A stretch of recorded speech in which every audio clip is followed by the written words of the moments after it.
নমস্কাৰ আপোনালোক সকলোকে পুনৰবাৰ স্বাগতম জনাইছো মজিদ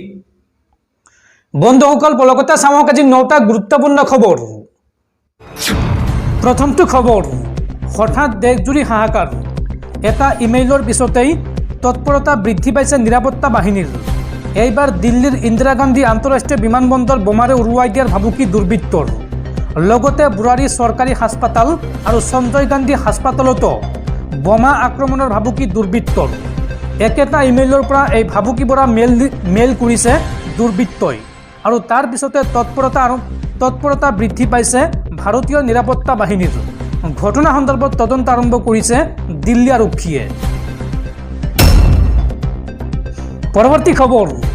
আজি দেশত চতুৰ্থ পৰ্যায়ৰ ভোট গ্ৰহণ আজি দেশৰ 10খন ৰাজ্যৰ 96টা লোকসভা সমষ্টিত অনুষ্ঠিত হ'ব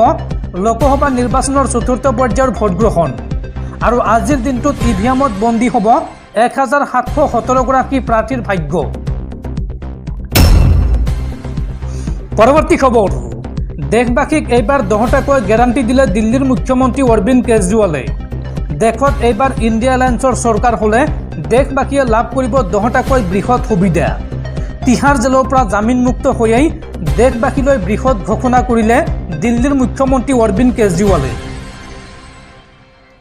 জেলৰ পৰা জামিনমুক্ত হৈয়ে কেজৰিৱালৰ বৃহৎ চমক ইণ্ডিয়া এলায়েন্স এইবাৰ ক্ষমতালৈ আহিলে কি কৰিব আগন্তুক 5 বছৰত চাওঁ আহক পলমকৈ হ'লেও সংবাদমেলত অৰবিন্দ কেজৰিৱালে দিলে 10টাকৈ গেৰাণ্টি নম্বৰ 1 সমগ্ৰ দেশতে 24 ঘণ্টাই ধৰা হ'ব বিদ্যুৎ যোগান আৰু প্ৰথম 200 ইউনিটলৈকে বিনামূলীয়া হ'ব বিদ্যুৎ মাচুল গেৰাণ্টি নম্বৰ 2 সকলোৰে বাবে বিনামূলীয়া হ'ব শিক্ষা গেৰাণ্টি নম্বৰ 3 ব্যক্তিগত খণ্ডৰ দৰে উন্নত কৰিব চৰকাৰী হাস্পাতাল গেৰাণ্টি নম্বৰ 4 চীনে দখল কৰা ভাৰতৰ মাটি মুক্ত কৰা হ'ব গেৰাণ্টি নম্বৰ 5 সেনাক দিয়া হ'ব সম্পূৰ্ণ স্বাধীনতা আৰু বন্ধ কৰি দিয়া হ'ব অগ্নিবীৰ আঁচনি গেৰাণ্টি নম্বৰ 6 খেতিয়কক শস্যৰ নিম্নতম সমৰ্থন মূল্য দিয়া হ'ব গেৰাণ্টি নম্বৰ 7 দিল্লীক পূৰ্ণ ৰাজ্যৰ মৰ্যাদা প্ৰদান কৰা হ'ব গেৰাণ্টি নম্বৰ 8 প্ৰতি বছৰে 2 কোটি নতুন চাকৰি সৃষ্টি কৰা হ'ব গেৰাণ্টি নম্বৰ 9 দেশক দুৰ্নীতিমুক্ত কৰা হ'ব আৰু গেৰাণ্টি নম্বৰ 10 জিএছটি সৰলীকৰণ কৰা হ'ব জেলৰ পৰা জামিনমুক্ত হৈয়ে দেশবাসীলৈ এই বৃহৎ ঘোষণা কৰিছে বা দেশবাসীক এই 10টাকৈ বৃহৎ গেৰাণ্টি দিছে দিল্লীৰ মুখ্যমন্ত্ৰী অৰবিন্দ কেজৰিৱালে বন্ধুসকল তাৰপিছত 4 নম্বৰ খবৰটো জনোৱাৰ আগতে আপোনালৈ এটা সৰু ৰিকুৱেষ্ট যদি তেওঁলোকে এই ভিডিঅ'ত লাইক কৰা নাই তেন্তে প্লিজ এটা লাইক কৰি দিয়ক আৰু এনেকুৱা ধৰণৰ নতুন ভিডিঅ' পাবলৈ চেনেলটো ছাবস্ক্ৰাইব কৰি কাষত থকা বেল আইকনটো প্ৰেছ কৰি ৰাখক পৰৱৰ্তী খবৰ অসম চৰকাৰৰ জৰুৰী নিৰ্দেশনা এতিয়াৰ পৰা অসমত বি ফাৰ্ম বা ডি ফাৰ্ম পাঠ্যক্ৰমত অধ্যয়নৰ বাবে প্ৰৱেশ পৰীক্ষাত অৱতীৰ্ণ হোৱাটো বাধ্যতামূলক অসমৰ চৰকাৰী অথবা ব্যক্তিগত খণ্ডৰ শিক্ষা প্ৰতিষ্ঠানত যিসকল শিক্ষাৰ্থীয়ে বি ফাৰ্ম অথবা ডি ফাৰ্ম পাঠ্যক্ৰম অধ্যয়ন কৰিব বিচাৰে তেওঁলোকে প্ৰৱেশ পৰীক্ষাত অৱতীৰ্ণ হোৱাটো বাধ্যতামূলক কৰা হৈছে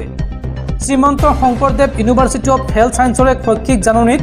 এই কথা স্পষ্ট হৈ পৰিছে জাননী অনুসৰি 2024 বৰ্ষৰ বাবে প্ৰৱেশ পৰীক্ষাৰ প্ৰপত্ৰ পূৰণৰ অন্তিম তাৰিখ 29 মে 2024 এই পাঠ্যক্ৰম অধ্যয়ন কৰিবলৈ ইচ্ছুক শিক্ষাৰ্থীসকলে শীঘ্ৰে ইয়াৰ প্ৰৱেশ পৰীক্ষাৰ প্ৰপত্ৰ পূৰণ কৰিব লাগিব শৈক্ষিক জাননীখনত কোৱা হৈছে যে 7/11/2023 তাৰিখৰ অসম গেজেট অধিসূচনা নং ইমান অনুসৰি অসমৰ চৰকাৰী আৰু ব্যক্তিগত প্ৰতিষ্ঠান দুয়োটাতে 2024 বৰ্ষৰ ডিপ্ল'মা ইন ফাৰ্মাচী চমুকৈ ডি ফাৰ্ম আৰু বেচেলৰ ইন ফাৰ্মাচী চমুকৈ বি ফাৰ্মত নামভৰ্তিৰ বাবে Srimanta Sankardev university of health সায়েন্সে